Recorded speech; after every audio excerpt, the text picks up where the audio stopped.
Making sense of the personal financial world around you is a complicated topic, and sometimes we need a good tool to help us. Today, we're looking at a better one called the Trailhead. Let's get moving forward. Hi everyone, welcome to the Plan Ranger, where our goal is to provide you with informed insights and a reasonable approach for managing your personal finances. One of the main problems to understanding personal finances is that it can seem overwhelmingly technical and disjointed. It can be really challenging to make sense of how all of the different pieces of the personal financial ecosystem fit together. How do they connect? Now, generally speaking, when somebody's tried to simplify complicated topics, one of the main ways to do so has been to use a metaphor, and personal finance is no different. The personal financial realm is filled with metaphors, some of them good, some of them bad, and some of them designed just to sell stuff like financial products and things like that. Over the years, one of the major metaphors has been the use of a pyramid, with different levels of personal financial development, usually culminating in the top stone or something like, financial independence, financial freedom, liberty, something like that. Other times, another metaphor used would be something like a mountain or a trail up a mountain or a journey up to a mountaintop where the goal is to hit the summit. And when you hit that goal, you've achieved wealth or, again, financial independence or something like that, right? Most of these metaphors involve a lot of people trying to be at the top of something because, the higher you go, the better it is, right? The problem is that these metaphors tend to look at things in a two-dimensional nature, which excludes something very important, time, and the fact that, let's be honest, things can change. We need to consider that you can become good at something, informed at something, and then forget things. You can achieve success or wealth, only to later see it slip through your fingers. Success is not a permanent state of existence. But then again, neither is failure. Things can change. You can do things well, then you can do things poorly. You can do things poorly and then do things great. But more importantly, the problem is these metaphors have an ending. You hit the top of that mountain, you hit the top of that pyramid, and what, you're done? You don't need to do anything else, you're just at the top, and yay, congratulations. You could be 28 years old and, have hit the top of that mountain or the top of that metaphor. There's a problem there, because guess what? Your finances didn't stop. Truly, your finances don't end until you do. And in a lot of cases, your personal finances can continue long after you're gone, depending on the decisions you made during your lifetime. And I know that this will sound like a cliche, but personal financial success is not a destination. Rather, it's a state of existence that you can attain while on a journey of personal financial decisions. And those personal financial decisions, along with your successes and your failures, are all part of an ongoing endeavor. So to embrace a more complete methodology or metaphor for understanding your personal finances and the journey that it entails, we'd like to provide you with a new metaphor. It's a metaphor I call the Trailhead. Now, understanding the entire Trailhead would take forever. There's a lot of components to it, and we've tried to make it as comprehensive as possible to explain as many facets of the personal financial world as possible to you. So today, in this segment, we're just going to touch on a few of the highlights. The Trailhead takes our financial ecosystem and compares it to an outdoor wilderness ecosystem. And you are the person hiking the trails, wandering about this financial ecosystem. Many people wander about with only a very general sense of which direction they want to go. Your goals would be your destinations and what you want to arrive at along the way. The more clearly and precisely you can define these destinations, the more likely and efficiently you'll get to them. Each goal or destination you set for yourself sits directly on the opposite side of a mountain. And around that mountain are foothills, and from those foothills roll out wide meadows.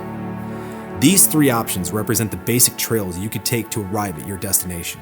The mountain would be the most risky and challenging, but could potentially get you there the quickest. The meadows would be the longest, safest, and slowest, while the foothills would be somewhere in between. In financial terms, the mountain trail would involve the more complicated investments like stocks or commodities, while foothills would include more mutual funds and ETFs, and the meadows would use accounts typically found at your local bank, such as savings, money markets, fixed annuities, and a few others. Your speed as you hike, or your pace, is determined by how much you can save or invest every single month. The more you can save, the more you can invest, the faster you're moving along the trails. There are people out there that try to save 40, 50, 60% of their income. These people are sprinting down the path. Other people who are burdened by debt, heavy expenses, things like that, are probably trudging very slowly, making almost no progress whatsoever sometimes. And that brings us to another point, which is the stuff you're carrying with you.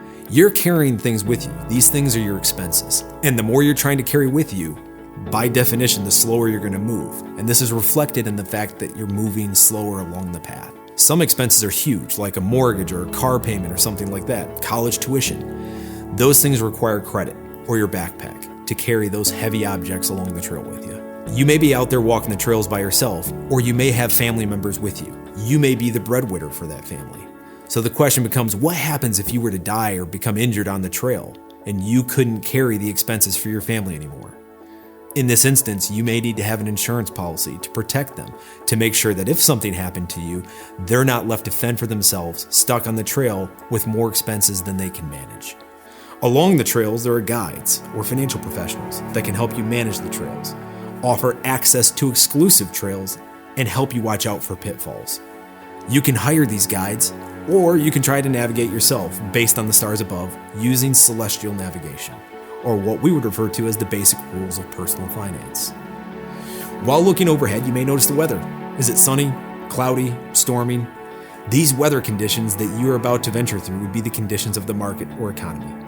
Sometimes these conditions can be very favorable, and sometimes they can stop you in place, forcing you to seek shelter. Now, returning to the mountain, its height is determined by the size of your goal. Doing something minor like save $1,000 might be like a small hill, while on the other hand, save 1 million would be a massive monolith to many people. Keep in mind that again, the mountain is the obstacle, not the goal itself. The goal is to get to the other side of that mountain, which can include simply taking the time to go around it. Chances are you have many destinations or goals that you would like to hit.